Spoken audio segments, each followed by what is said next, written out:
Welcome back to Goofy Tales. This is part 2 of the story. The danger is rising and the truth is getting darker, and now the story continues, exactly from where we left off. After school, as the sun begins to set, our protagonist leaves the premises still maintaining his usual extravagance. The blonde was waiting for him outside and orders Lin Mo to follow her. The two begin walking down the school hallway, which is completely silent. We can see that he was taken to the school infirmary so they could be alone. He states that he is already healed, and if she touches his leg again, they will have to restrain her until the police arrive. But the girl reveals she does not care about that and asks our hero to look at a document. She reveals that she has a police relative who found a diary about how to take care of our protagonist in Who House, which is clearly a lie. Even though the boy has read it before, he is still surprised to see some rather questionable fetish details in the pages, blushing. The girl says that her plan seems to have details about observing men and taking them to her house, and apparently Lin Mo was one of those men. But the protagonist says he never imagined she was a pervert and should have figured it out earlier so he could prepare himself in case something like this happens. The blonde then says they searched the entire country for her but still have not found a trace of her, not even in her favorite spots. Our protagonist puts on his glasses and mentions that he remembers. Hiyanu always liked spooky places since childhood, so she is probably hiding in one of those places. The reason no one has found her is likely because she used some sort of makeup. He says all this while striking an extremely cool pose, to which the girl replies that our hero does not need to act like the school detective. Yuang realizes it all makes sense, as she must have used some kind of disguise to hide. She understands that Hyun Hoi really enjoys dark places, so she must have taken many young boys there to practice her dark arts on their defenseless bodies. The girl Len says that is all she has to discuss for today, and that therefore our hero Mies leave right now. He gives a mischievous smile at all this. Soon we see his house, where he appears completely defenseless. He has given her the clues, and next time, Xiao Tang will go to the Darket to buy a magic weapon to help find the yin energy. The boy then calls his small apprentice, who quickly appears. Our protagonist instructs him to put the compass he made up for auction on the dark door, which the small fox understands immediately. He begins typing on the keyboard with extreme speed. He decides to set the initial price in cash and publishes it. Then he informs his master that he has already listed it for auction, and it is just a matter of time before they see the results. Kenu notices that the bidding price is rising abnormally fast, as if it is an item highly covered by everyone. Quickly, the cash turns into millions at a surreal speed. At the same time, we see Xiao Yutong's house. Our blonde protagonist notices that the price has already reached millions in the blink of an eye and continues to rise nonstop. With a cunning smile on her face, she remarks that these people really like to flaunt their money and then declares that they have no money compared to her. Through his observation doll, our protagonist sees that Xiao Utang is indeed bidding with intense eagerness. It seems that she is likely to win the item and as a result will be able to track down the ex-girlfriend of our dear protagonist.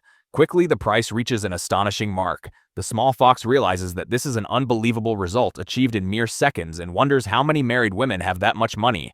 We then see a day later the blonde meeting with several other women and an elderly woman with a cane. She reveals that the place with the highest concentration of yin is exactly here. The old woman thinks out loud, saying that this is a great treasure pointing hundreds of miles away and reveals the strongest yin energy, so it must be very rare. Our girl notices that this expert has been specially invited by the group to assist in this mission and that it is not easy to receive praise from this woman. Drawing her cane, the old lady reveals a weapon and then declares that she will explore the path ahead, instructing the others to wait there. As the elderly woman approaches, a massive green demonic hand suddenly appears in front of her. A gigantic explosion occurs as a result of a special attack the woman used at the right moment before being struck. Our protagonist, seeing everything through his paper doll, can only feel tense about the situation. He recalls that there was not a way to break the formation and that it might be some modern weapon she pulled from her ring. He realizes that this is something unprecedented in this world and concludes that it is incredible, something he never imagined. Suddenly his wall shatters as an extremely muscular woman bursts in while carrying his cousin. Our young hero is shocked as he notices the woman emanates a strange green and malignant aura. The small fox calls out to his master, saying that this woman also broke the protagonists. Cousin Len Mo acknowledges this and asks the small fox not to move as he had already anticipated this. Knowing that there are some things one cannot do, it appears that Yanui hypnotized them to attempt to kidnap him. But since the Phoenix group is still fighting, it is unlikely his ex would exert herself to come personally. As the fist comes towards him, he keeps in mind that there might be more to all of this. It could be a trap set by Yanui to capture the Phoenix group while kidnapping him. All he has to do is wait for Yanu to regret it, and fortunately, he was able to use his aura to protect his body and stay conscious. The woman ends up taking both cousins to a white van waiting outside. Suspiciously, she throws them inside the vehicle with bags over their heads, doing so abruptly and violently. She then drives away, cruising through the streets without the slightest concern. Soon the woman reaches an abandoned factory where the protagonist's ex is likely hiding. She removes the bag from our hero's head. Sadistically, she is surprised that it is him. Clearly putting on a front, she asks if he is surprised to see her again in this place. With a sly smile, Lin-mo admits he is indeed surprised, insulting her in the process. She becomes extremely annoyed by the arrogant tone carried in his words. Throwing the boy against the wall, she can only assume he has a big bold mouth to speak to her like that. Lin-mo advises her not to get any closer. Unbuttoning her shirt, she says he is still pretending to be arrogant and wonders if it was Xiao Yutang or Han Sheni who took his virginity. Her demon informs her that the blonde has broken the formation and is quickly heading their way, so it is best for Hayanu to hurry up and get the job done. With a malicious smile and a wicked expression, she agrees, saying it is true since the Emperor is waiting for her next special move. She declares that the protagonist should stay there and wait as she will return after they have tested the Emperor. Our boy becomes tense at the possibility that the demonic sword or the venerable demon might be communicating internally with the girl in a dark cell where water drips. We see sometime later the protagonist's cousin sleeping peacefully. Even in such a situation, her cousin wakes up in a panic, pleading not to be killed or abused. Looking around, he begs to be spared from this cruel fate, and above all wonders where he is elsewhere. We see the crater created by the old woman who broke the formation. Everyone gathers to see the massive sight. The blonde realizes that Hayanu was indeed clever enough to use this formation to turn the place into a point of extreme yin concentration. Now they must follow the next direction the compass points to, so they can arrive in time, as the people there might already be dead. A green demon appears laughing and asks where the women think they are going. Suddenly a huge explosion occurs, throwing everyone backward. Laughing maliciously, the flame-covered demon declares that everyone there will die without any demands. Then we see the forest where the demon was summoned. A deer calmly grazing in the lush, life-filled area senses something. This action briefly startles it. A gigantic explosion of green energy shatters the ground. Smoke begins to spread along with that colossal and terrifying aura. The demon summoning multiple blades claims that none of them will escape his wrath. His attacks are aimed at the blonde as he shouts for her to go to hell, laughing all the while. As the attacks close in, the old woman shields the girl before she is hit. The elder declares that she will handle the demon while the others escort Miss Jia away, as her life is too valuable to be lost to this phantom. The hot-ended spirit asks if she really plans to defeat him alone. He reiterates that no one will leave there alive. Forming several seals with his many arms, he shouts, threatening that he will bury them all there that day, and forms a formation. The seal crashes down on the spot where everyone is gathered. The old woman quickly recognizes it as the Sol de Vera formation. She shouts for everyone to use their auras to protect their bodies. One of the women does not have enough time and begins to feel her body burning, screaming agony. Her cries echo as her life fades along with her skin and flesh. The blonde is shocked and horrified by the evil scene that unfolds before her eyes. She pulls out a special bow from her storage ring, along with an arrow made entirely of energy. Drawing the string, she mutters that this is a unique situation and she will need to use ranged attacks. She announces her intention to aim for the demon's face in order to escape. Her Orva arrow magically alters its trajectory. It strikes the demonic face with great precision, accompanied by a large explosion. Even so, the demon declares that it is nothing compared to his immense power. The elder states that her life energy and magic are severely weakened due to the formation, so they will not be able to cause any damage to him. Suddenly, the spirit begins to inflate his mouth with something. It is a thick, dense smoke. Yutong realizes that the spirit is resurrecting the corpses. Her former companion begins to move in a zombie-like and eerie manner, but with extreme agility, the zombie lunges at her. With quick thinking, the blonde draws something from her storage ring. It is a sword which she uses to slice the zombified woman in half. The elder then states that she will control the poisonous gas and that the girl must deal with the blood puppets as soon as possible. She also reveals that there is no salvation for any of her companions. But from the blonde's perspective, she sees the remorse and pain on the faces of those she once called friends. Even so, with the swift slash of her sword, she is able to defeat the monster. But with another adversary present, she decides to execute a maneuver in the air to finish it off. Unexpectedly, Yutong hears that dead body calling her name. She hesitates, unsure whether to strike her former friend who seems to have regained consciousness. But it was all in her head, as the monster still attacks, tearing a part of her abdomen with a single blow. The blonde can only cough up blood and regain her senses. Due to the damage, she grabs her weapon with more determination and ferocity. She then performs an X-shaped slash to end the fight. Even so, her wound is very severe. With blood dripping from her mouth and abdomen, she can only collapse to the ground. Her weapon dissolves into the wind along with the rain as she chokes on her own blood. She admits it was unexpected and wonders if these really were blood puppets. Yutong, in her thoughts, questions whether the old woman survived alongside her and thinks that if she had known the danger, she would not have brought so many people. The two hypnotized people who arrive at the scene watch her as one of them pulls out a knife. The elder tries to shout the blonde's name. A spirit attacks her, asking how she dares to be distracted behind the barrier. The demon says he is eager to see how long the old woman's turtle shell will last. The blonde, lying on the ground, blames herself, realizing the elder was also dragged into this because of her. The knife flies towards her, ready to end her life. We can only hear her cursing herself as blood splatters into the air, but unexpectedly the knife does not hit her. It strikes the ground beside her. The head of the attacker was severed in an instant. A girl announces that she felt the blonde's vitality fading too quickly and ran over. This is ex-Hongling, leader of the Phoenix group, who states that it is too early for Wu-Tang to die. Yuding recognizes her as the man beside her stares at the seemingly younger girl. But we are surprised as the man's head flies and the blonde addresses her as grandma. The elder is shocked by what just happened. The famous Miss Homing is present. The demon laughs as he realizes that the young girl is the backup that came to assist the women. Feeling insulted, the spirit declares that she is just immortal and will not be able to fight against this sword fragment. He claims that even if the emperor himself were there, he would stand no chance. Quickly, the mouth of the insolent spirit is shut by the attack of the childlike elder. She undoes the formation made by the ghostly face. The blonde realizes that a single strike was enough and acknowledges that her grandmother is truly incredible. The younger-looking elder then tells her granddaughter that if she had attacked from the start, she would not have been injured like this. She extends a medicine, instructing her to drink it quickly. The girl complies and then asks her grandmother if she can locate her missing companion. The elder states that their target is the protagonist and that he must be saved. She reassures her granddaughter, saying that she knows everything and that she does not need to worry. She should focus on resting. The girl feels confused about resting until her vision begins to blur as she falls asleep. The young elder calls the older one, who promptly responds. The elder questions where the companion her granddaughter mentioned is. The old one responds that based on her and Wu-Tang guesses, he should be in an area with an abundance of extreme yin energy. The younger-looking elder, with her sword in hand, states that there is no need for further explanations. She then asserts that she can still find the place with the greatest concentration of yin. Amusingly, the sword begins to float as she tries to ascend, but she soon falls in a presumptuous and even ridiculous manner. She orders everyone to move quickly as they need to take the blonde back to HQ and treat her wounds, while the elder will head to the supposed location with the highest yin concentration. She then darts toward the location, stating she will see them later.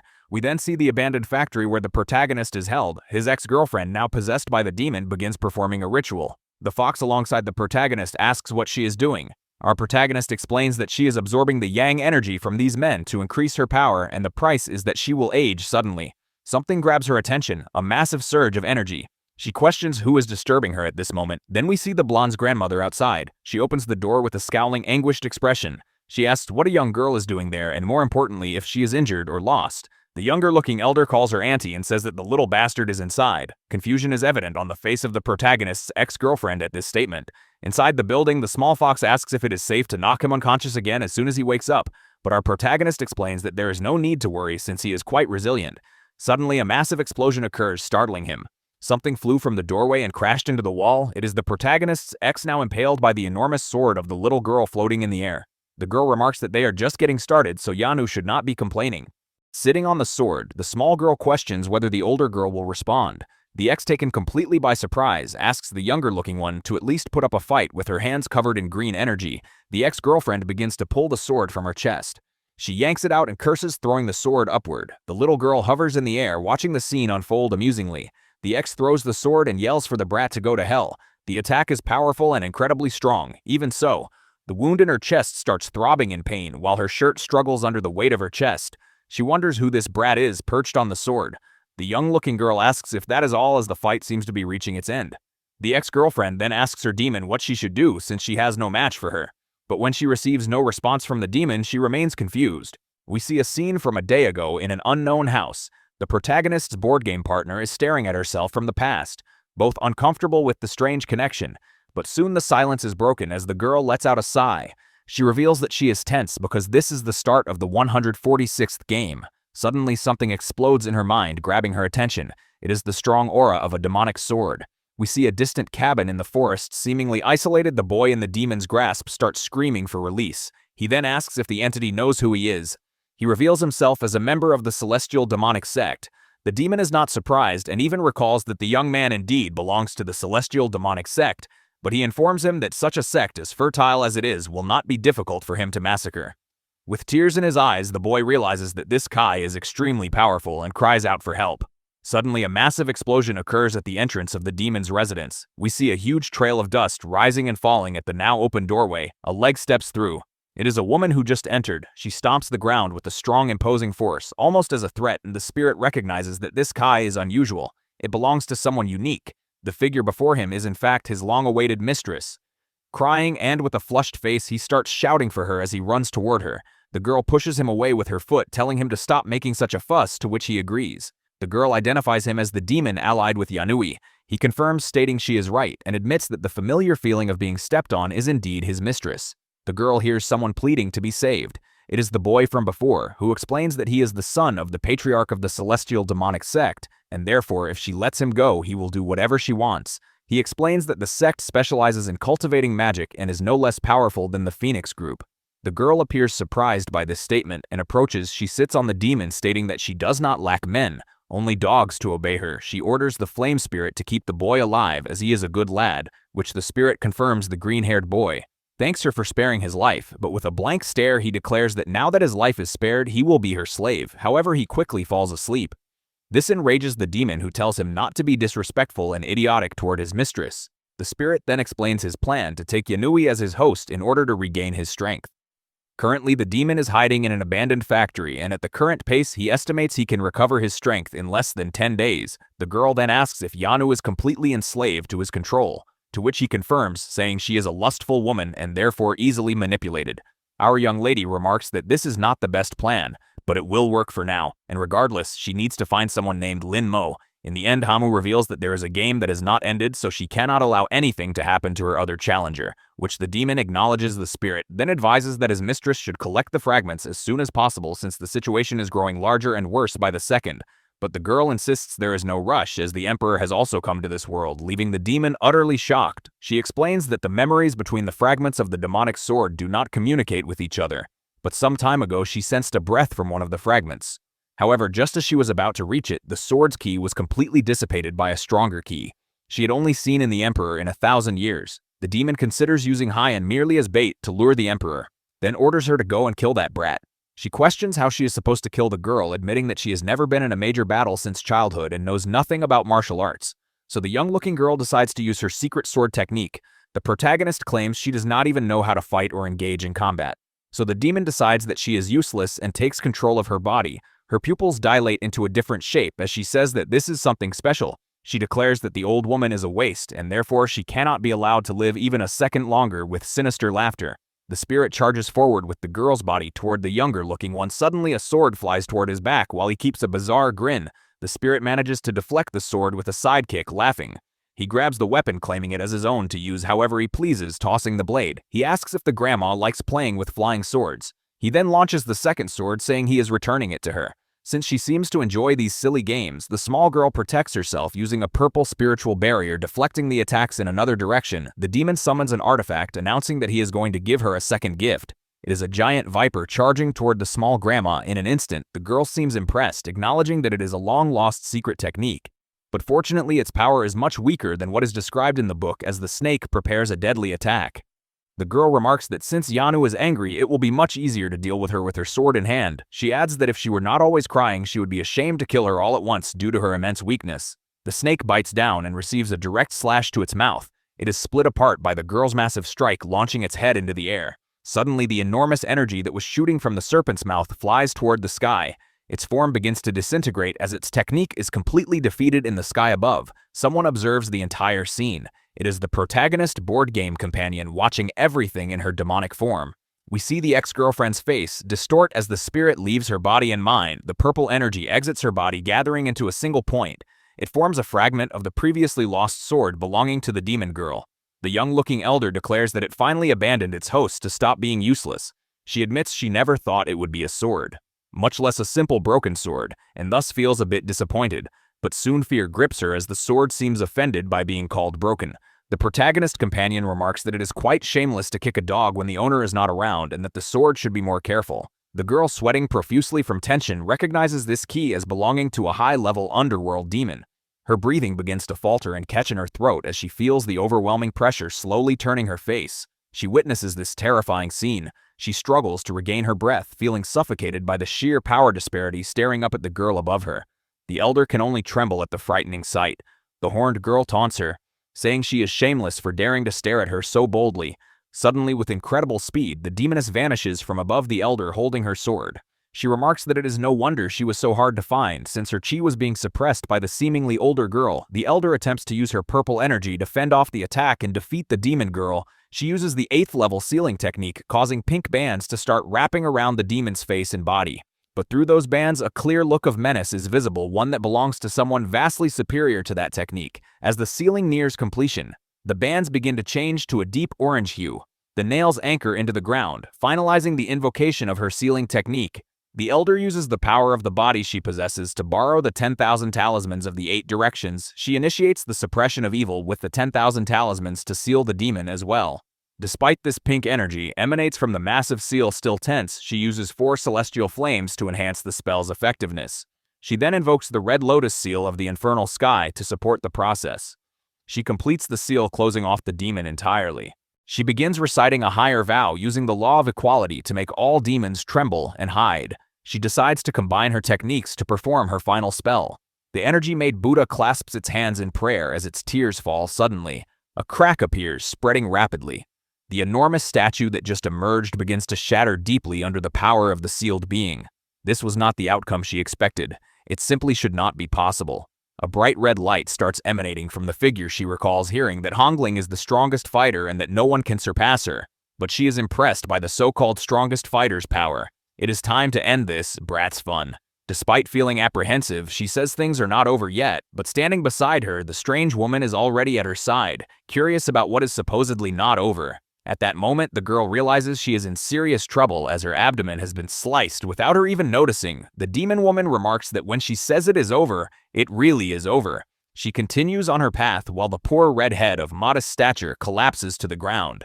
She informs her master that the body she currently possesses is too weak, and even with total control, she would be incapable of using a fraction of her true power, sweating coldly from the blood loss. The modestly tall woman struggles to reach for something. She needs to retrieve her blade to try and do something. After all this time, she should have noticed by now. But even with her there, it still has not appeared. The well-endowed companion looks back, seeing the blade approaching her. But she is unimpressed. She simply prepares to deflect it with her own weapon.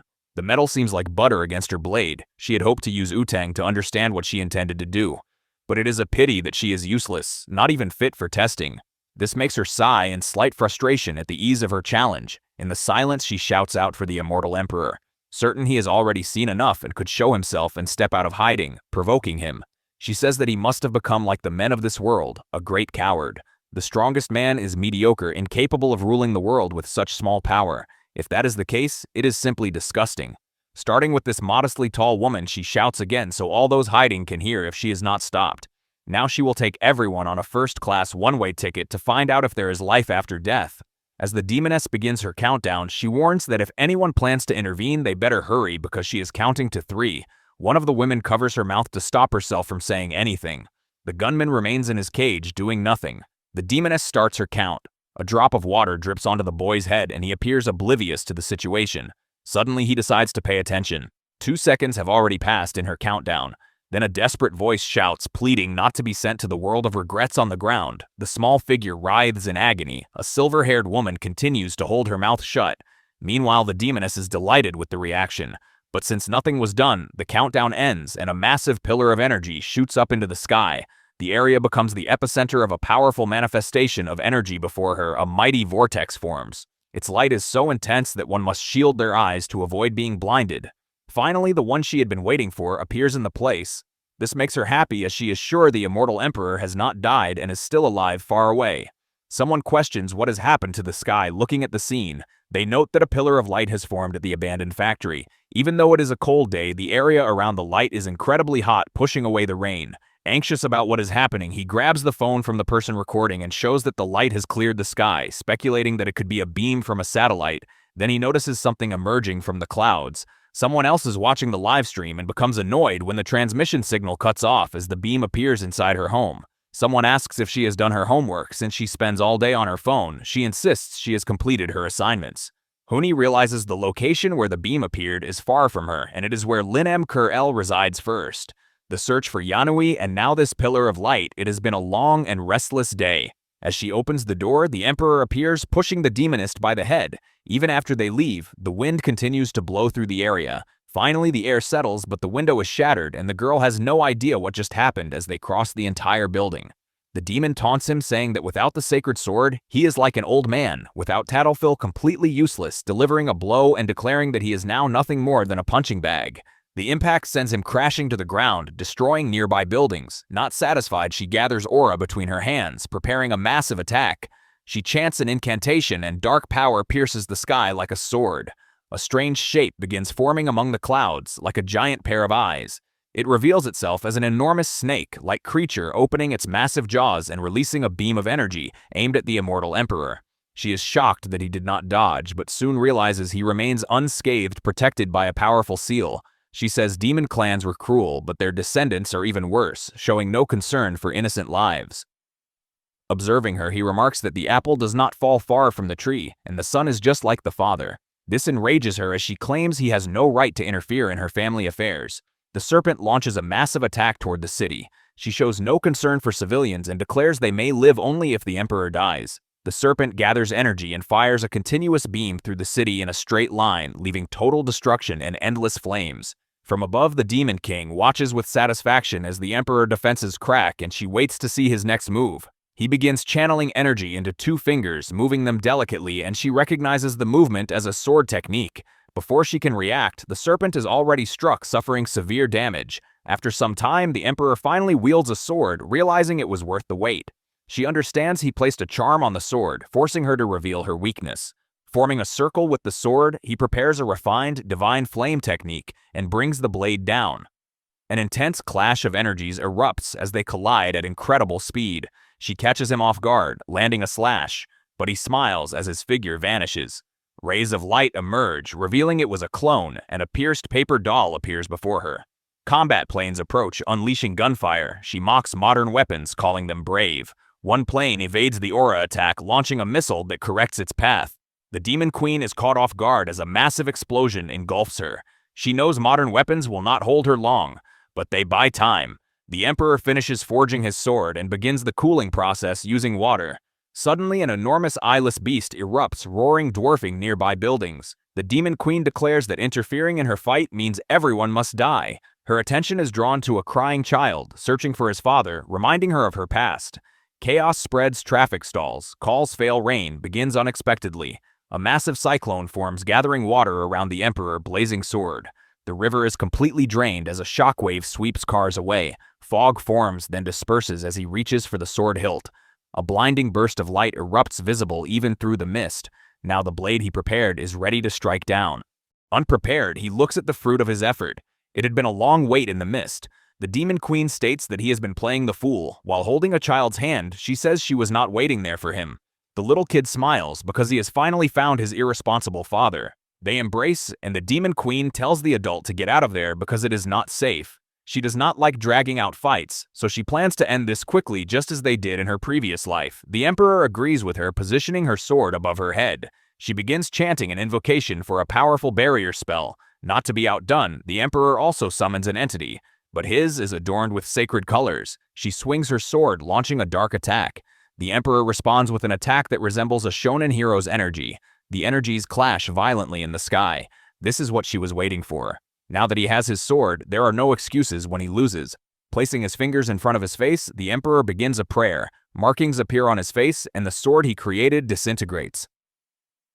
Observing this, the Demon Queen realizes he is using a forbidden sword technique. This is what he used the last time. She should have prepared her demonic sword for this, because in its current state, it is no match. Without the strength to resist his technique, she is struck. A massive beam of light continues to advance toward her in the sky. A mysterious rift begins to form, opening slowly. It reveals another dimension. Such power in the skies is tearing apart completely. Wounded and exhausted, she admits it is overwhelming. The Emperor stands before her, watching her closely. Looking at her, he states that a winner has already been decided, but someone interrupts, claiming that the battle is just beginning. Severely wounded, the Demon Queen mentions what she is seeing. It is the other half of the magic sword. The sword speaks, revealing that it had hidden well. It gathered its pieces, but the woman possessed many of them. In her injured state, she declares that even that fake sword would not be able to land a fatal blow on her. Soon she will recover from her wounds. Unlike him, she still has a magic sword. Even if it is a mediocre victory, a winner has already been decided. Unexpectedly, the sword pierces her from behind, emerging through her chest. The sword refuses to take orders from someone whose energy is so weak. Now the two of them will die in this place. The cursed sword intends to start with the weakest one first. Telling her to return home, in this case to hell, it charges forward violently, strikes the spot where the demon queen was. But something is wrong. There are no guts, only concrete. Mocking loudly, the sword remarks that the emperor played the hero, saving the damsel in distress. But he is just a fool, barely able to stand. The demon queen asks to be put down. She did not consent to being saved.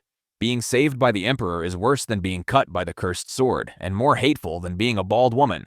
Looking at her, he asks her not to act stubbornly and to conserve her energy, if she does not want to die right there. He has a plan, but he needs her help. The sword transforms into a massive monster. Like a nosy gossip, it wants to know what they are whispering about.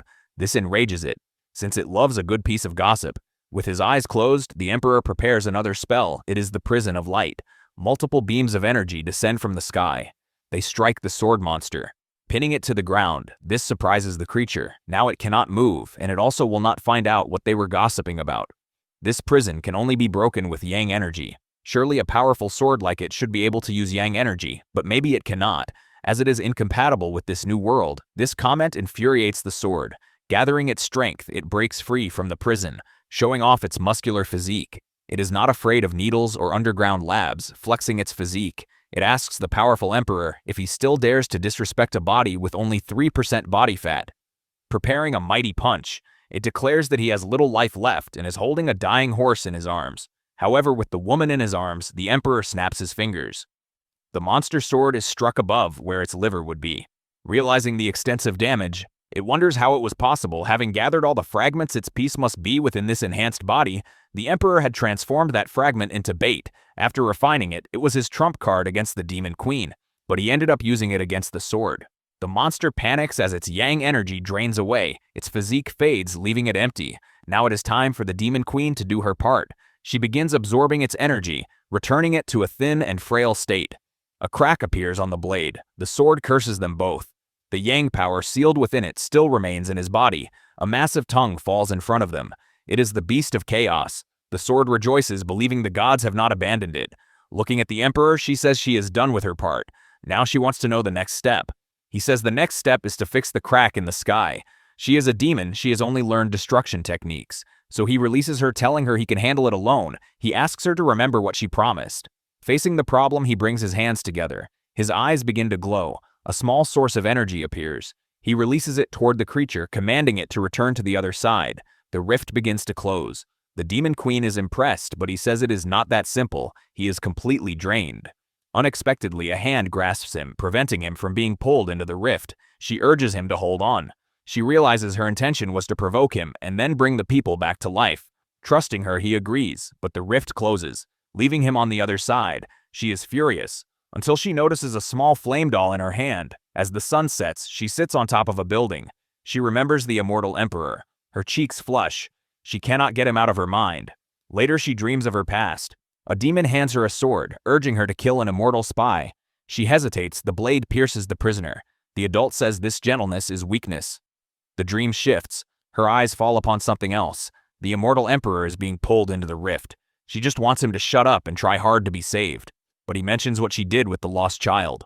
Those words torment her and she begs him to be quiet, but the emperor only responds with a slight smile. He knew she was not a good person, but he did not expect her to not be entirely bad either. After this intense, troubled dream, she rises from her bed. Her hands clutch the sheets as she feels shaken at a large table. A shadowy woman recounts the events of the past week. The two fought and destroyed half the city, and a clash of swords even tore through the sky. In the end, some unknown force brought back everyone who had died, but they cannot expect that to happen again. One person suggests they might as well sit and wait for death. If they trust these clowns, Yangshu questions what else they can do and decides nothing. The Saint Yachi finds it hard to believe that a sword slash could split the sky and open a rift. A sword saint feels embarrassed by this narrative, as she is unaware of any such technique. Alcyon tells her not to feel that way, as no immortal could create a hole in the sky. The guy into body modifications mentions that Old Man Z was wiped out with a single blow, and they would not stand a chance either. Hutan, with her ample attributes, asks her grandmother if the people there had gathered just to complain. Grandma Bayan tells her granddaughter to be more polite, as she has already spoken with another elder about how they plan to handle this issue. Since ancient times, her clan has overseen oracles. the arms of the divine path that govern the world today, defending the righteous way and eliminating heretics. But the oracle left an enigmatic message. They must drink this tear and do what is right, and they sealed it with abnormal effects. The blonde wants to know what this tear has to do with them and their plans. Her grandmother recalls that when Utang arrived at the temple, she had so many wounds that her chances of survival were slim. This makes Utang ask how she is still breathing. The CA had placed broke and its contents fused with her. She is now the daughter of destiny from the heavens. This is their trump card, and they need to help Utang cultivate. One of them suggests bringing in a man from his clan to pair with her, eating her cultivation. But the woman with a slight shadow says it needs to be someone with a pure yang body, shocking Utang that they are taking this seriously. A man with such energy is naturally very handsome, so they would have to choose the most beautiful, which further annoys Utang. The guy with the piercing mentions that he must also be young, as an age difference would be counterproductive, so they should look in schools. That is why there is a beauty contest in progress. Hearing this, Utang is upset that she does not have a say in the matter. Now the red-eyed girl learns about this new plan. It is necessary for Utang to double her cultivation. There will be a beauty contest among students, putting him on the list of potential candidates. She wants him to win it as it would bring them closer to the Phoenix Group and the Daughter of Destiny. In the meeting, they also mentioned something else and she wants to hear it. They plan to use all they can to find the Emperor and His Majesty. After hearing this, she releases the guy to leave, but a week has passed since everything and her aura still has not recovered. This body is weak, and since her last resurrection, her foundations have been damaged. Even if this world is not dangerous, things have become complicated, with a rebellion of the magic sword, as the Emperor and the demon sword are her enemies. She will remain hidden as Hanan for now, but once she recovers, she will pursue the sword first. She says she will keep the pot, and the man tells her and moves to the next counter. He also asks if she likes monarchs, which embarrasses her. A small girl with foxy ears greets her. She asks if he is all right, but the young man is meditating, deeply focused. However, he had instructed her to keep an eye on Utang with a paper doll. So she summarizes the meeting events. She did not hear everything clearly, but she mentioned the beauty contest and how they want to double Utang's cultivation to face the demon queen. Additionally, they are searching for her master and the demon, so he dismisses her as he needs to focus. The use of forbidden techniques affects his mortal body, making it feel as if he has no power left, so he must keep Lin Mo under the radar for a while. He makes a precise move on the board. His opponent has lost to him once again. She acknowledges this, but thinks she only let him win because he was kidnapped because of her, believing that a mortal would never truly beat her. She recalls that she promised him a wish if he won, assuming it would be something like going out together or something typical. To her surprise, he says that is boring and suggests they discuss it another time. She had not played well today. She seems sleepy and should have washed her face before coming to school. This infuriates her as she tried to be nice to the mortal, but it only inflated his ego more. She vows never to let him win again. A young woman greets Lin Mo, mentioning that she has not seen him all day. She says there is a beauty contest, and she and her sister would have voted for him, but he is not on the list. He finds it too tedious and has no interest in participating. It is hard to believe that someone so vain would find a contest like this boring. So she thought that he was actually playing hard to get. She decided she would be the one to sign him up for the contest. It seems that organizing such a contest at schools was way too easy. So far, the first place belongs to a smelly nerd with visual impairment. She refuses to marry this clown, until among them she came across Lin Mo in front of her phone.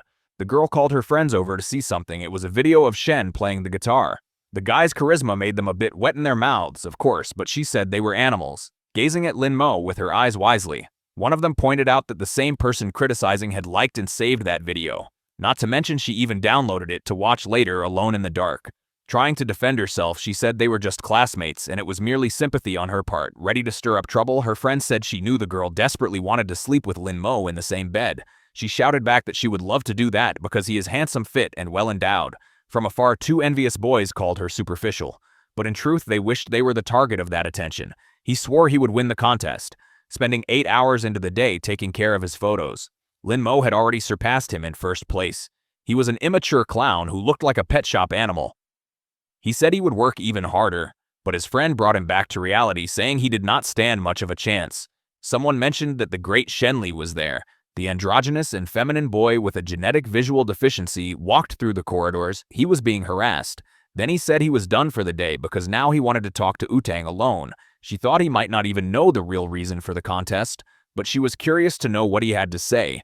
With a different voice, he said he hoped to continue receiving their support. Utang noticed this change. The boy approached with some cookies he had made for her, but his voice changed when he asked her to try one of them. She refused to eat anything that Clown made as he looked like someone who did not wash his hands. She left calling him disgusting, but she noticed that the voice effect produced by the divine demon did not affect her. Perhaps it is because she is the daughter of destiny. Utang was definitely irritated. Feeling disgusted by the guy with glasses, she knew he was a cultivator using this ability to get attention from girls, and she did not want to join him, but he was already on her grandmother's list, so she might not be able to tell her who he really is. While she sat at the table, her friend said Lin Mo had shown up. It is too rare to see him alone. Shen has been attracting all the girls lately, and Utang had forgotten he was in second place. Her friend said she should go talk to him, which made her blush completely. She was so embarrassed that she had not even thought of it as a possibility, because they are just friends and nothing more than that. However, she did not finish the sentence. Her mouth refused to say they were just friends. She remembered when he playfully punched her in the side. In fact, they are just a pair of friends, but that is not what her memories tell her. She quickly remembered his shirt being open, revealing a modestly defined chest. Her friend said she did not hear her properly and wanted to know if they were just classmates. However, saying that with a nose belief was not convincing at all. Thinking about what she felt for that boy, she hurried out of the cafeteria. Ying walked down the corridor, completely immersed in her conflicting feelings. Some boys were about to talk to her. Her goal was to take better pictures of him, because without that, it would be hard to beat Shen with his voice ability. She had access to the best photographers in the city, and Lin most certainly would not refuse the invitation. But as soon as she made the offer to him, he refused immediately. He even said that if she was so idle, she should get a part-time job. Not to mention she was just bothering him. She should find someone else to do that. There is an even more important reason, he thought to himself. He was not feeling well and needed to spend all this free time cultivating. To her, he said he had recently been kidnapped and preferred not to trust girls. This last explanation seemed plausible, and she accepted his words. At the gym, she punched the punching bag with all her strength. Thinking about the situation, she imagined it was all her fault because she had promised to protect him. She had told him everything would be fine. But in the end, it sounded like she was lying. Because of that, he no longer trusted her, and there was nothing she could do about it. It was a situation that filled her with rage. Thinking about all this, she started sobbing uncontrollably. Imagining marrying that disgusting, almost blind guy was worse than death. She soon became angry again and began beating the punching bag. A woman with huge biceps and a masculine face asked why the gym was empty. The attendant said Utang had reserved the entire facility for herself today. Since she arrived, she had taken off her shirt and started hitting the punching bag, and she had not stopped since a wealthy girl who paid for this, and she is just a student. She had wanted to fight someone for a while, and this was a good opportunity. The guy said it was a bad idea because the little girl was angry with life, but the woman said she did not care, and even suggested giving the girl her money back. Because she did not mind approaching her, she said the girl was not bad but lacked endurance. She introduced herself as the personal trainer of the gym, and the girl told her to leave, otherwise she would beat her up. Full of attitude, the juice-drinking friend said if the little girl did not keep her promise, she would be a big coward. Outside, bystanders watched as her body flew out of the first-floor window. As if that was not crazy enough, the blonde girl jumped through the window, ready to fulfill her promise of beating that woman up. No one knew why they were fighting, but it looked more like a one-sided beating. Her mask had fallen off, and the person begged the young cultivator to spare her life. Removing the mask, she wanted to know why she was wearing it. She had a scar on her face, and the blonde said it did not make any difference. She was teased either way. However, she still had unfinished business. She hoped to beat her up as promised. She warned that if she touched her again, things would be different and she would end up with a cement block at her feet. Lying with the fish, a policeman finally arrived. Since there was a report of a crime in progress, seeing the scared woman, he recognized her as a notorious pervert with a bounty on her head. She could abuse an 80-year-old man. Thus, the blonde went from villain to hero in the blink of an eye, in addition to receiving apologies from the bystanders. She also received the reward for capturing the fugitive, as if that was not enough. She was even interviewed for doing something so heroic. The next day, she was once again in the cafeteria. The same feeling as the day before. Her friend thought Utang had called the red-haired girl over to talk about what she did with the fugitive. But that was not it. Every time she went out alone, she either earned money or met handsome guys, and her grandma said she needed to find a partner soon, so she wanted to know if she could use this luck to capture Lin Mo. But Lin Mo was known for being cold and calculating, and he recommended that she date Shen instead. Meanwhile, the other one could not stop coughing because she had choked. She was confident and only wanted to know everything about him. What he liked, what he disliked, his daily routine blood type address, nothing too invasive. It seemed that Lin Mo was the best friend of the red-haired girl, almost like a brother. If she wanted to know more about him, she had better start handing over coins because nothing comes for free. This made the blonde smile at her audacity. If she said something useful, she would get 500,000 won. But if she talked nonsense, the redhead did not even listen and said she was a woman of her word. Pulling something out of her bag, she said there was no turning back now. All those notes were related to his habits and interests, which she had been collecting over time now. The blonde found herself overwhelmed with material to decipher. However, there was one thing she could confirm in advance every day at lunch: he did not eat in the cafeteria. He got his meal and disappeared, but the blonde had already noticed this too. A friend said he played chess on the terrace with a girl every day. As soon as she heard it was a girl, the blonde felt a wave of jealousy and wanted to know who this bold person was. Pointing to where the food was, she said the girl was right over there, so the blonde turned to see who it was. As she had never heard of anyone playing chess at the school, it was the red-eyed girl Hansi. Upon seeing this, the blonde became even more surprised. She had not expected that. Then looking at her, she remembered something: she was dead. She kept saying and repeating it because of a stupid game. She was ignoring her friend's life. Her friend told her to be careful because Hansai was a strong competitor, but the blonde said they were friends. At least they were, that once. Sitting on the terrace under the cloudy sky, she said he had finally arrived. He said the weather was bad and that there were plenty of empty rooms. They did not mean to stay on the terrace, but their battle started on the terrace and it would end on the terrace. She asked if it scared him, but he said she was joking. He mentioned the forecast for that day predicted rain and snow, so he was. Lin Mo looked at the coat in his hands while his colleague watched him. Her cheeks flushed, yet she remained alert. Meanwhile, the girl turned her face somewhat annoyed. He would not wear that coat, but she told him to put it on quickly so he would not have to apologize later when he lost. He said he would only stay there to avenge yesterday's defeat. Next time the weather was bad, he would not come to the terrace. As for her, she just did not want to be misunderstood. He said the sleeves were short, but it was not tight, so she boasted that her bust size was 36, but immediately he asked what number that was, leaving her embarrassed. Anyway, it was not the time for her to think about that now. As the rain was approaching, it started raining and the girl was still burning with embarrassment. She said his mouth was cursed and that it only rained because of him, but he had just read the news that was enough for him and he said he was going home. As soon as he turned his back, she told Lin Mo to stop when she lost. He told her to wash her face and come back, and that is what she did, and now it was raining today. They would play no matter what. Trying to be spontaneous, she invited him to play because she needed to beat him today. Looking at him, she felt annoyed because of the expression on his face. Irritated, she told him to go home if he did not want to play with her. The girl stood in the rain, her clothes becoming transparent. Feeling upset with Lin Mo after venting, she looked at him discreetly. To her surprise, Lin Mo agreed to play, but only one match. Now it was his turn in the game. Realizing they were about to play, she looked at him a bit happier, only to say that actually it was her turn to play because she was so powerful. She spent much of her life being feared, never having a friend or anyone she could trust. She was prepared to be the queen of demons, to commit genocides and lead. She did not mean to feel affection for anyone, but she managed to feel that in this world, someone who accepted her spontaneous invitations, someone who wanted to do things she liked to do in her company. For the first time, she felt joy in doing something like that. He sneezed, and the little girl wanted to know if her master was okay. He said he was fine and wanted to know how the Dark Gate was doing. Everything was fine. She had published all the charms she had received from him, and 8 had already been sold. That way, there would be compasses for her to find yin energy, so the demonic sword would not dare to be so aggressive. She should hide everything related to cultivation at home until the wall that was destroyed could be repaired. Suddenly, a woman appeared calling him by name. She wanted to know what he had done with Utang, that she had received several gifts from her, and the girl said she wanted to talk to him. Lin Mo said he had done nothing and hoped she would knock on the door next time. But they had guests and she wanted him to go downstairs to greet them, but it would be a hassle for him and he needed to take a bath. This upset her because Utang was after him and he ignored her, but a marriage between them would be excellent for his family.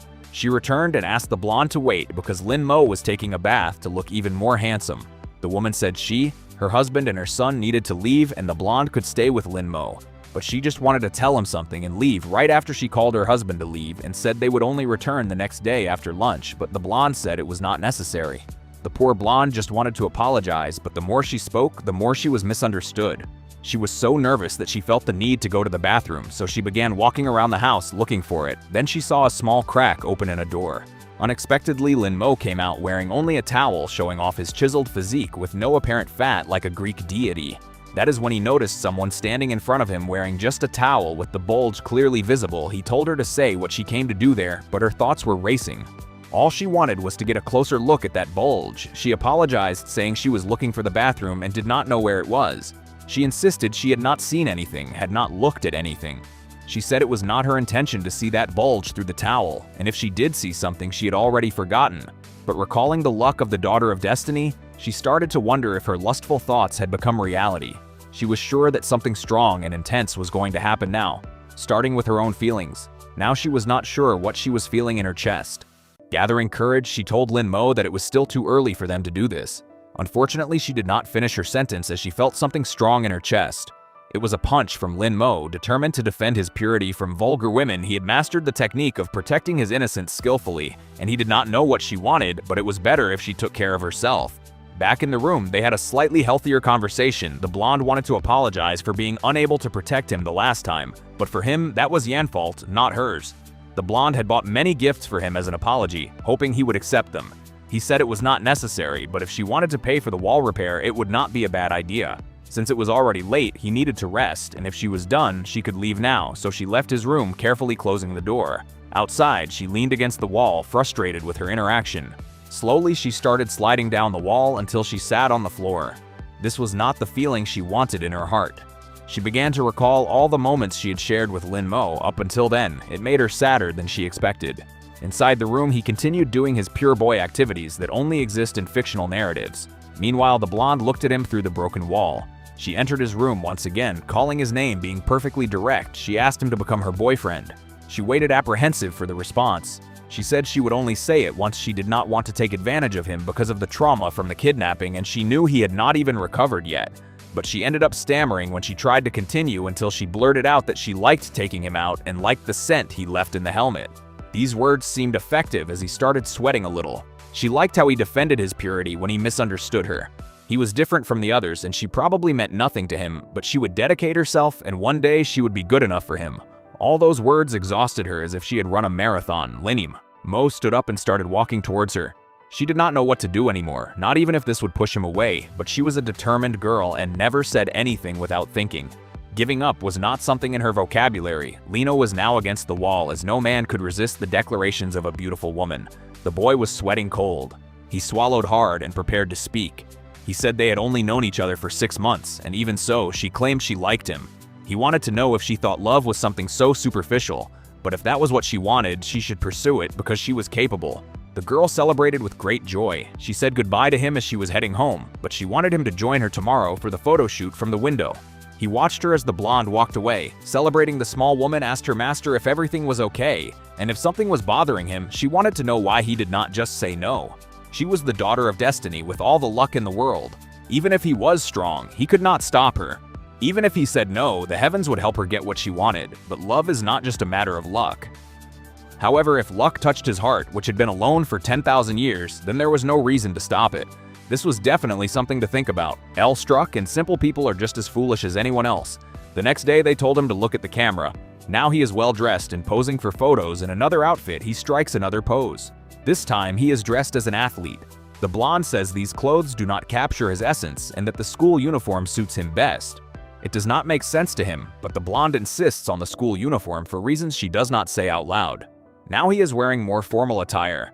Finally, they reached the voting results. Lino won, but they did not know his immediate background, so the boy would need to be tested. One of them wanted to know how they would do that.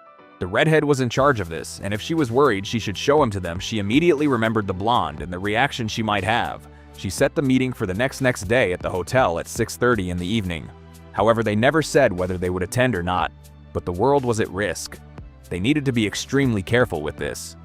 After that conversation, he hung up the call. It was finally time to meet Linmo. The employee wanted to know how they would handle what she had requested.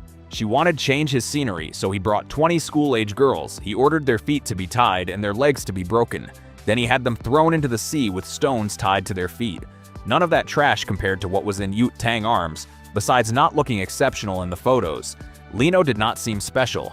One of them asked why Ju had a sword. If she said she would come in casual clothes, she had never parted with her sword. It had been with her entire life. People from all sects were present, and Hongling granddaughter was either extraordinary or just knave. Someone warned the gray-haired woman to go easy on the drinks because the meeting was important. She was there to see Habling, and listening to the blonde screaming all day would be unbearable. They finally arrived, and she was waiting to see what kind of person this boy was. She was immediately surprised by what she saw. The blonde arrived with her companion and asked if she was late. It could not be.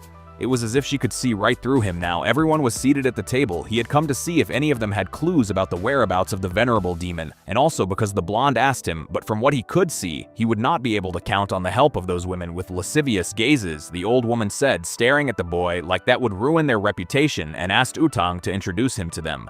She told everyone he was her boyfriend, Lin Mo. but he clarified that they were not. He skipped the individual introductions, saying he would eat and leave. The gray-haired woman said he was quite the treat. She asked Utang if he would like to stop eating and have a private chat with her. She heard he liked tea and would like to offer him some tea, that only she knew how to make. The aroma was that of golden silk tea. The dishes in front of him were mediocre and he should try the delicacy she offered. The blonde immediately sensed something suspicious. She noticed a bit of powder fall from under the woman's nail, possibly party powder or something else entirely. The blonde stood up immediately, asking the mischievous woman what she had put in the tea. In her defense, the sly one said that a lady from the Zia family should not tarnish her innocence over something she did not do.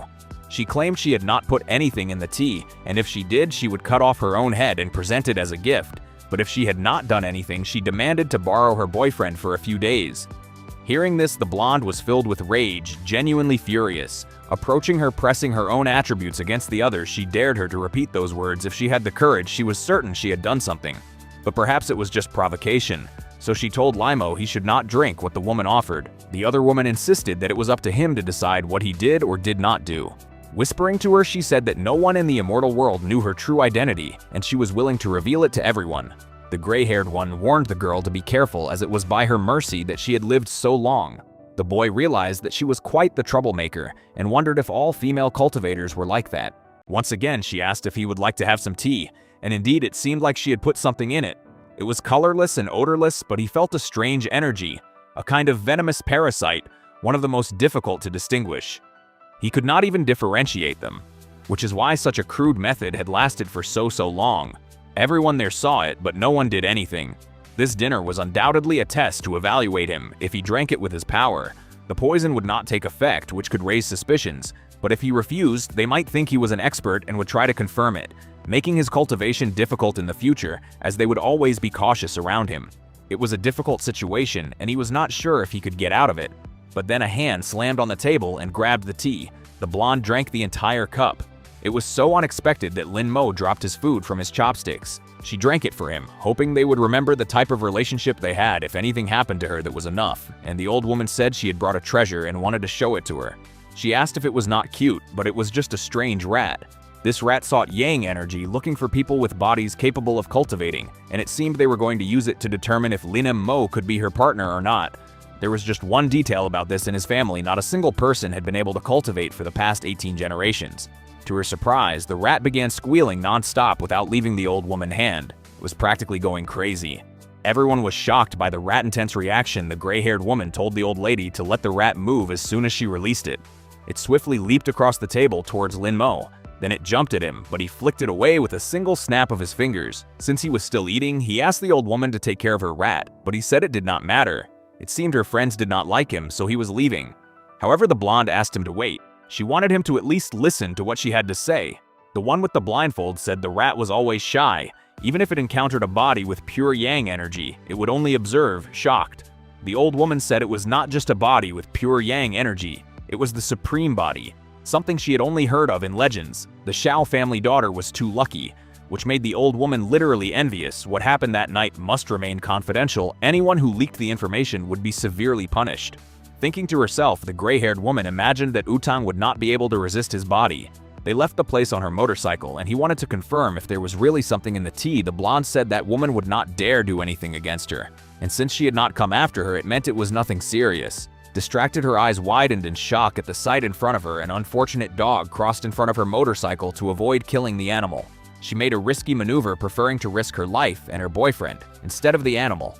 In that moment, all she could see was Lin Mo flying through the air, but she managed to grab his arm and the two ended up falling to the ground. The blonde ended up on top of him, and the boy asked if she could get off, worried. She wanted to know if he was hurt, but he was fine, as falling off a motorcycle only hurts in real life. He looked curiously at the blonde hands throwing snow in his face. She suggested they have a snowball fight. The poison she drank caused some effects.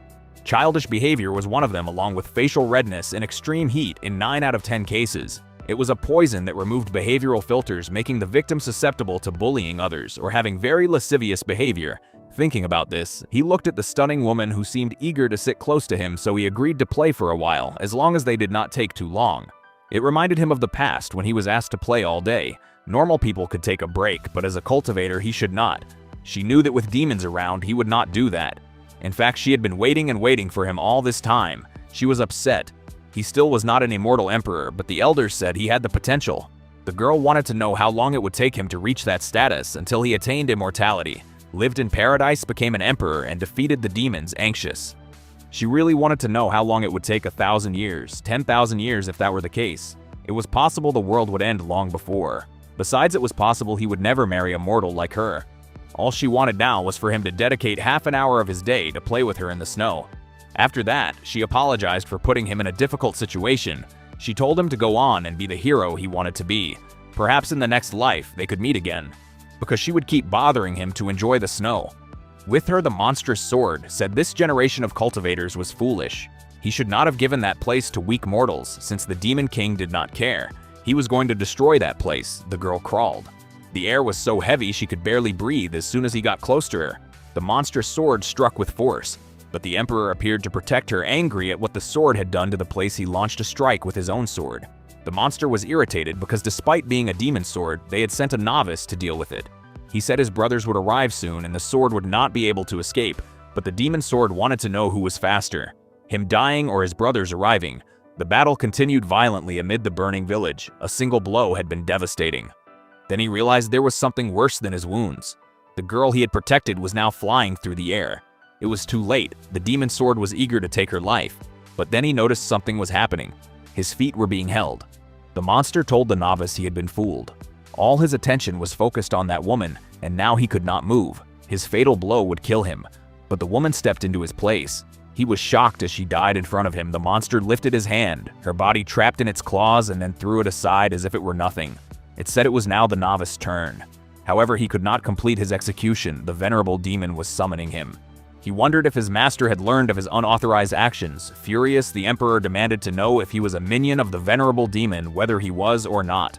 It was too bold of the novice to ask that he should be grateful to the venerable demon because thanks to the call he was now a hero among immortals. He turned to Ying, who was in shock, and asked if she was okay. Barely able to speak, she said the boy had returned and wanted to know if it was really him, as she could no longer see anything. Crying. He told her it was indeed him, asking her to hold on a little longer because his brothers were on their way, but she could not take it anymore, and asked him to listen. Behind the bamboo forest at the cliff edge, he would have to go alone. She hoped that in her next life she could accompany him. Her last words to him were an apology. The fire continued to consume the forest amid the emperor mourning the future demon. Cain told her father that the sword was problematic and that it was only a matter of time before bigger consequences arose. He could not continue to shelter something so problematic. It was not bad to kill and destroy, but her father gave her a harsh slap across the face. Killing insignificant people or killing bandits was the same thing. Her weakness would cost everything their ancestors fought for. Perhaps she would not be the next venerable demon. He remembered her requests as it was snowing, and how he never had time for that until his eyes met something. And looking at the moon, he recalled what she used to say, that if he kept practicing, his hair would turn gray. His memories made him cry, grieving. She had told him to be a hero so they could meet in the next life. Now the one standing before him was the blonde. But he remembered the promise of his first love, that she would keep bothering him to play in the snow with her. All he wanted now was to stop lamenting and not continue making the same mistakes. The blonde looked at the screen. Puzzled, she encountered something unexpected and needed to read it carefully. Why Qin had attempted to take her own life and succeeded. She mourned for this woman. Soon after, another message appeared on the computer. The person was not well and was canceling that gaming team. Now she was furious with Hani. All of this was undoubtedly her fault. If it were not for the blonde, Shandi would not have ended up in this situation. Almost losing consciousness, she lamented for Wai Qin. Meanwhile, the ominous woman wanted to know what would happen if the blonde ceased to live right there. But she apologized as she had not imagined her family would put so much pressure on her because of a tournament. Then another person appeared saying it was not just about the game. She wanted to know how Hini was there, stabbing a knife into her chest. She asked if she really wanted to know how. If that was the case, she should think carefully about the truth of the matter. She was sure the blonde would find the answer, eventually slamming her hands on the desk. The blonde asked her to wait, but now she was alone in the classroom. The blue-haired girl appeared and said it was lunchtime. Asking if the blonde had eaten, approaching her, she wanted to know where Lena was. The girl said she knew that question would come up, so she prepared in advance. He was on the terrace and was not alone. This made her jealousy grow. Seeing that the blonde was leaving, she asked her not to get into trouble. She did not want to believe that someone like Sydney was interested in someone of the opposite sex. Besides, she had never heard her say anything about it. She wanted to see with her own eyes what they were doing on the terrace. Her eyes widened in shock. Apparently it was true what people said, the two were there playing chess. She approached the girl and said everyone at school knew she liked Lino, but it seemed she was unaware of it. The girl replied that they had been playing there every day since they met, and everyone at school knew that except her. The blonde was deeply irritated. Since she was there, she had something to ask, related to her older sister. But the brunette said the question made no sense because neither she nor the blonde older sister had anything to do with her. Now she knew she was at fault, but she just wanted to know why she hated her so much. The brunette stepped even closer, staring directly at her. She said the blonde knew nothing. Curious, she asked what she did not know and told her to say it right away if she cared so much for Kin she should search for herself with her current strength. It should not be difficult. The blonde said that if this was a bad joke, she would make her regret it touching Lino's shoulder. She asked him to come with her. He could play with her too, as she was good at it, but the brunette held the blonde arm while she did, leaving Lino. And the blonde perplexed, he said he did not want their chess tradition to be broken and that the blonde was being too friendly with him. The blonde said she was his girlfriend and wanted to know what the brunette was.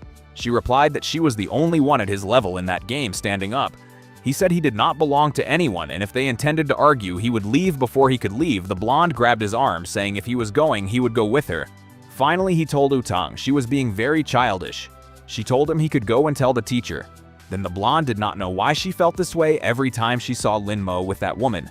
Then Sydney grabbed her arm and it immediately sent the blonde into a fit of rage. It was the second time she had grabbed her like that. The brunette wanted to know if that was a problem because she did not care at all, furious. The blonde said she had already told her that she liked Linmo, burning with jealousy. She wanted to know if she was trying to steal him from her. The brunette replied that she was tired of the blonde harassing a boy like him, manifesting her aura. She said she would not repeat herself, and the blonde had better let go of her immediately. This irritated Sydney, as the blonde was just a daughter of destiny, whatever that meant. But the blonde irritation kept increasing, and her aura grew even stronger. She was upset that an ordinary girl dared to compete with an immortal. Thus her energy manifested more and more. However, she started to feel something peculiar. Her hand now felt as if it were embedded in a massive rock. It was as though she were facing an enormous mountain. She could not move a muscle and had no idea how that was possible. Knowing the brunette for so long, she could not believe she might also be an immortal. Now she watched her with much more curiosity nearby. Linmo realized things were getting complicated. He began to doubt who Zin really was after the incident. The blonde rode her motorcycle deep in thought. It did not make sense for Cindy to be a cultivator, but she would now focus on discovering the truth about what really happened on the phone. Someone told her they had obtained the recording she requested. They said the incident involved something, but she interrupted, asking them to send the video immediately. Until then, there had been nothing suspicious in the recording. Since her luck was increasing, that dream must have had a meaning and she needed to see it through to the end. Watching the video, she noticed something. It was the building near where the accident happened in the recording. She could see Shenu walking. She recalled the veiled threat she had heard from her. Shenu was attacking mortals again, and this time she would not forgive her inside a club. Some guys mentioned that it was a privilege to be with the immortal from the Yang family. Focused on her phone, she told them to talk among themselves and not bother her. It seemed her mind was elsewhere. From what she had researched, Lin Mo was an ordinary person, but she suspected his past might have been concealed, a supreme body of pure Yang energy. It made her furious that the blonde had obtained something so valuable. A loud impact struck the door. It was the blonde arriving full of rage. The blue-bearded man wanted to know what brought her there. She slammed her hand on the table, holding the recording, saying there was something she needed to ask Tano. The gray-haired woman said her family members never changed and that the blonde never had manners. Then she ordered her lackey to leave only the women, and the blue-haired man remained. The blonde wanted to know why she had been with the girl that day. She looked down cynically, saying she did not know what the blonde was talking about since she refused to explain. The blonde decided to refresh her memory in the past. Wayne was part of her team, and they made it to the finals of the spring selection. The team they defeated in the final was called Heaven's Gate. The gray-haired woman asked if she was supposed to be impressed already angrily. The blonde ordered her not to lie. She knew that Shenu was the leader of that team. Out of jealousy, she had injured Simi and killed Wai, and she did it to spite the blonde and satisfy her sick pride. Shenu covered her mouth mockingly and sighed. Then she began laughing uncontrollably, taking the matter seriously. The blonde asked why she was laughing. Shenu said Utang was really adorable, lighting a cigarette. She explained that back then she was bored and formed a team that lost in the finals. She did not know anything about the other team and only found out now it was the blonde. But if she had known, she certainly would not have missed the opportunity. The blue-haired man said the gray-haired woman came from a traditional family of immortals. She would not waste her time with such trivial matters since she had been bored. She simply wanted some amusement. It meant nothing, and she claimed not to recognize that girl being in the same recording was just a coincidence. Grabbing the phone from her hands, the blonde asked if it was really a coincidence they entered the building together and Tinu came out after Kin jumped. That was not a coincidence, but the gray-haired woman replied that many people passed through there assuming she had anything to do with it was premature. However, if the blonde wanted to fight, she could go ahead. She was not afraid of her this time, she would take it seriously and would not hesitate for a second. So it was best for the blonde to leave before she became angry, furious. The blonde kicked a nearby object and told her to repeat what she said. The blue-haired man restrained her. He said he would spare her today out of gratitude to her father, but as soon as she found the evidence she needed, she would destroy her and her entire family. After saying that she began to leave, the blue-haired man said Utang was too impulsive. But her words were serious. With a cold look, the gray-haired woman asked if he did not believe her. That was not what he meant. But it had been a turbulent year. It was not wise to upset the family that supported them the most. Continuing to smoke, she told him he could go and that she did not need him to wait. He left, commenting that they were all rude. The girl remained alone in the room with her cigarette, making a call. She ordered them to find out who leaked the recording and to kill the person responsible. Immediately after that, she slammed her phone on the table. Indeed, she had invited the blonde, but she did not mind killing a few mortals. Now and then, this time, she would do it brutally and without scruples. She was determined to kill the blonde once and for all at a restaurant. He looked at the attendant as she showed him the available options, looking at the fried crabs on display. Lino said that was what he ordered. Hearing that the girl confirmed it, Lino asked why he received something different. She explained it was a special menu prepared by the blonde. The cook had never seen so many refined ingredients before. To Lin Mo, it felt completely unnecessary. Standing nearby, the blonde, visibly upset, heard what he said. She explained it was a delicacy from far away, and she wanted his help identifying the ingredients, since she asked for his help. Lin Mo reluctantly agreed. She clapped her hands enthusiastically, delighted by his response. The blonde instructed the cook to bring the other dishes as her friend would not eat there. Knowing Lin Mo liked to eat in peace, she prepared an empty room for him. In response, he said she did not need to do such meaningless things anymore. Hearing that, she grabbed his arm and he glanced at her from the corner of his eye. It was not meaningless to her. It was a gesture full of meaning. She was deeply in love with him and hoped to be with him one day. It was filled with meaning and many intentions. He was slightly surprised, but then gave her a faint smile. If that was how she felt, he was fine with it. As Lin Mo walked away, the blonde noticed a pair of feet approaching. She was immediately surprised to see the brunette. She invited Lin Mo to play another game. The blonde stepped between them, suggesting they start in the room she reserved for him, and if he wanted to play with someone. Seeing this, the brunette comments that the blonde is always like that, assertive, carefree, and constantly causing trouble for others. She extends her hand and gestures around them. Several students are watching what's happening because lunchtime gossip is simply irresistible. She explains that she did all this so Lin Mo could have peace, but all she managed to do was draw even more attention to him. Not to mention, her body was hurt because of the blonde. After hearing that, the blonde shouts that enough is enough. She drives the onlookers away, telling them they have nothing to gain by watching and that they don't need to stay. After that, she sighs deeply. She finally admits that she analyzed her problem with her older sister and knew it had caused her pain. She was aware she had caused trouble for her and understood why she was hated. But there was no way she was handing Lin Mo over to her rival, nor did the brunette want to give up her chess partner. As the two argue, Lin Mo announces that he is leaving. The truth is, he is deep in thought about the brunette's nature. Seeing him leave, the blonde tries to get him to stay. However, the brunette extends her arm in front of her and asks her not to cause more trouble for Lin Mo. Utang says she doesn't care. She is a cultivator too, but the brunette shouldn't use the game as an excuse to stay close to him. If she likes him, fine, but she shouldn't interfere. However, the brunette is getting close to Lin Mo just to take revenge on the blonde and hurt his feelings. Things would get complicated for her, but that isn't the case at all. Completely blushing, the brunette says she doesn't like him. They are just chess partners, nothing more. Hearing this, the blonde lets go of the brunette's collar. Since she is being honest and has good intentions, the blonde lets it go. She makes it clear that the brunette is no competition for her because she can offer Lin Mo everything. Then she wonders what the brunette could possibly offer him. Without hesitation, the brunette says she can play chess with him, which silences Utang. Holding her head in her hands, she says she can't deal with this anymore. Now alone on the terrace without her friend, the brunette reaches her hand across the chessboard. Playing alone is definitely boring. She has played alone for decades, but this time it feels like the dullest session of her life. She looks attentively at the terrace door. After what happened, he still hasn't arrived. She remembers what the blonde said. What could she offer Lin Mo? Indeed, she doesn't know how to answer that. All she can offer is a cold terrace and a game of chess. Since she has recovered some of her strength, the cold doesn't bother her, and Lin Mo, being just a mortal, has been playing with her in the cold without complaint. This leaves her in shock. As the venerable demon, she seems to care about a mere mortal, but as a demon king, if she took the world for herself, she could offer everything to Lin Mo. Lost in thought, she hears the door open. She immediately turns, thinking it's Lin Mo arriving, but it's only a small creature. She doesn't know what to think. The cultivators here are weak, and the only real threats are the immortal emperor and the demon sword. Leaning on the railing, she thinks more. In thousands of years, she has never felt this way. Anxious, she wonders if he has gone to the room Wu-Tang arranged.